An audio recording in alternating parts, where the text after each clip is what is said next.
ओहो, फोटो काय सुंदर दिसते ही. हिला फोनच लावतो आता. हॅलो हॅलो जानू, किती वाट बघत होते मी तुझी. तू वाट बघत होतीस? आज भेटणार होतो आपण. अरे फोनची वाट बघत होते. वाचलो.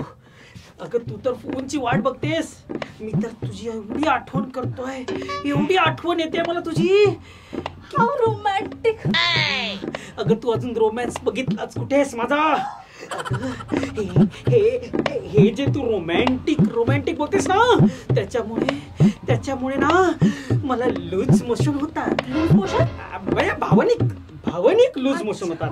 म्हणजे त्याच्यामुळे माझे इमोशन असे गळून जात आहेत. किती रोमॅन्टिक बोलतोस. इतकं प्रेम करतोस माझ्यावर तू. तुझ्यावर खूप प्रेम करतो, खूप प्रेम करतो, खूप खूप बस खूप बोलला. तुला माहितीये मी तुझ्यावर इतकं प्रेम करते ना, इतकं प्रेम करते की मी तुझ्यासाठी नदीत सुद्धा उडी मारू शकते. नदीत सुद्धा? हो. तू माझ्यासाठी नदीत उडी मारू शकतेस? एक मिनिट, पण तुला पोहता येतं का? बाबा नको, अगं बुडशील ना तू. नको नदीत नको.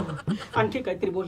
तुला माहितीये मी तुझ्यावर इतकं प्रेम करते, इतकं प्रेम करते की मी फायरला सुद्धा आग लावू शकते. आय मीन आगीमध्ये उडी मारू शकते. आगीत? तू माझ्यासाठी आगीत सुद्धा उडी मारू शकतेस? तू माझ्यासाठी आगीत सुद्धा उडी मारू शकतेस? अगं फायर आहे का आपलं प्रेम? मी तुझ्यासाठी फायर ब्रिगेड बनणार आणि आपले छोटे छोटे ब्रिगेड बनवणार. छोटे ब्रिगेड. How romantic. तुला माहितीये अगर आता तू माझ्या जवळ असता ना, मग तर मी तुला अशी घट्ट मिठी मारली असती. बघ ये ना, आत्ताच्या आत्ता भेट ना मला. आता वेडायस का? ऊन बघ बाहेर. अगं मग तू आत्ताच म्हणाली नदीत उडी मारू शकते आणि अरे मी नदीत सुद्धा उडी मारू शकते, आगीत सुद्धा उडी मारू शकते, पण तुझ्यासाठी उन्हात येऊन काही नाही होऊ शकत.